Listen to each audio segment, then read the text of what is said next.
வணக்கம். பரபரப்பு மீடியா செய்திகளுக்காக நான் நிரோஷன்.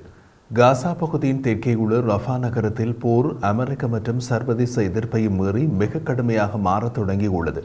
விமானங்கள் மற்றும் ஹெலிகாப்டர்கள் மூலம் ஹமாஸின் ஆயுத சேமிப்பு வசதிகள் மற்றும் அந்த இயக்கத்தின் உள்கட்டமைப்புகள் தாக்கப்படுவது ஒருபுறம் இருக்க, இஸ்ரேல் ஹமாஸ் என இருதரப்பினரும் மிக நெருக்கமான தொலைவில் இருந்தபடி நேரடி தாக்குதல்களை நடத்த தொடங்கியுள்ளார்கள்.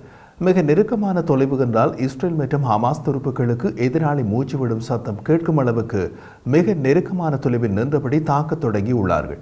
குறிப்பாக கன்னிவெடிகள் புதைக்கப்பட்ட பல பகுதிகளிலும் இந்த தாக்குதல்கள் நடக்கின்றன. கன்னிவெடிகளை புதைத்தது ஹமாஸ். கூடுதலாக காசா பகுதி முழுவதும் போர் விமானங்கள் ஹமாஸ் இலக்குகளை தாக்கின. காசாவின் ரஃபா நகரம் மீதான தாக்குதல்களுக்கு அமெரிக்க மற்றும் சர்வதேச எதிர்ப்பு உள்ளதால் இஸ்ரேல் அதிஜாக்கிரதையாகவே தமது தாக்குதல்களை திட்டமிட்டு நடத்துகிறது. வடக்கு காசா நகரம் மற்றும் கான் யூனிஸ் நகரில் நடந்த தாக்குதல்கள் போல மிகப்பெரிய கட்டட தொகுதிகள் தரைமட்டமாக்கப்படவில்லை. அதிமுக்கிய இலக்குகள் தான் விமான தாக்குதல்களில் தரைமட்டமாக்கப்படுகின்றன. தெற்கு காசாவின் ரஃபாவின் கிழக்கு மற்றும் மேற்கு பகுதிகளை பிரிக்கும் பிரதான சாலையில் இஸ்ரேலிய டேங்கள் முன்னேறியதாக கூறப்படுகிறது. அங்கேதான் இருதரப்பும் மிக நெருக்கமான தொலைவில் நின்று மோதிக்கொள்கின்றன. இது சரித்திர போர்கள் போல ஒரு பெரிய மைதானத்தில் இருதரப்பு துருப்புகளும் மோதிக்கொண்ட போர் போன்றதல்ல. மாறாக குறுகிய வீதிகள், இருபுறமும் கட்டடங்கள், வீதிகளில் சந்துகள் என்று ஒரு பக்கா நகர்ப்புறத்தில் நடக்கும் போர். அந்த பகுதியில் நடக்கும் கடுமையான மோதல்களுக்கு மத்தியில் அதேபோல் போர் அதற்கு வடக்கே உள்ள காசா நகரத்திலும். காசா நகரின் சைடோன் சுற்றுப்புறத்தில் இஸ்ரேலிய இராணுவத்தின் 4 துருப்புகள் கொல்லப்பட்டனர் என்று IDF அறிவித்துள்ளது. ஆரம்ப IDF ஆய்வின்படி அவர்கள் ஒரு சந்து பாதையில் வெடிக்கும் சாதனம் அல்லது சாதனங்களால் தாக்கப்பட்டனர். அது தரையில் பதிக்கப்பட்ட கன்னிவெடிகளா அல்லது வேறு வகை தாக்குதலா என்ற விவரம் வெளியிடப்படவில்லை.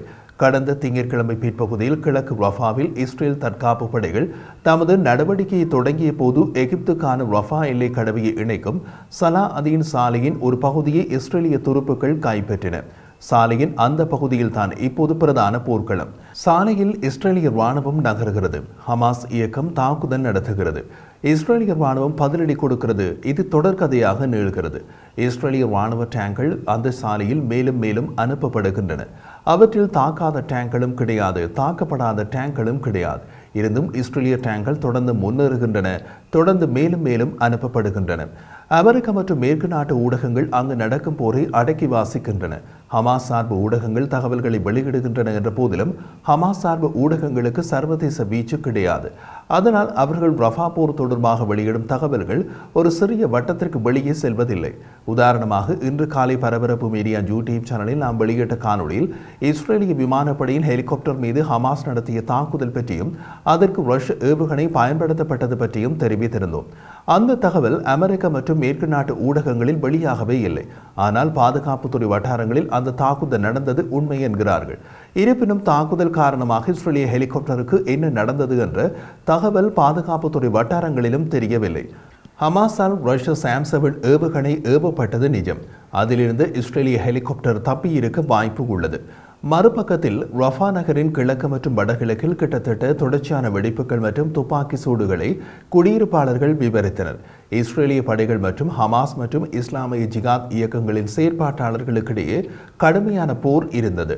ரஃபா நகரின் கிழக்கில் உள்ள அல்கெட்டுடன் பகுதியில் ஒரு மசூதிக்கு அருகில் இஸ்ரேலிய டேங்கள் மறைவிடங்களில் பதுங்கியிருந்ததாக ஹமாஸ் கூறியது. அது IDF கிழக்கிலிருந்து பல கிலோமீட்டர் தூரம் நகரின் பிரதான பகுதியின் புறநகர் பகுதிக்கு ஊடுருவியதற்கான அறிகுறியாகும். கிழக்கு ரஃபாவிலும் காசா நகரின் ஜெய்டவுன் சுற்றுப்புறத்திலும் தொடர்ந்து செயல்பட்டதால் சுமார் 75 ஆயுததாரிகளை கொன்றதாக இஸ்ரேலிய இராணுவம் கூறியது. இந்த வார தொடக்கத்தில் ரஃபாவின் கிழக்கு புறநகரில் இருந்து பொதுமக்களை வெளியேற்ற இஸ்ரேல் உத்தரவிட்டது. கிழக்கு ரஃபா பகுதியில் இதுவரை நடந்த போர் காரணமாக அந்த பகுதியில் இருந்த சுமார் 1,50,000 பாலஸ்தீனியர்கள் ஏற்கனவே வெளியேற்றப்பட்டுள்ளதாக இஸ்ரேலிய இராணுவம் மதிப்பிட்டுள்ளது.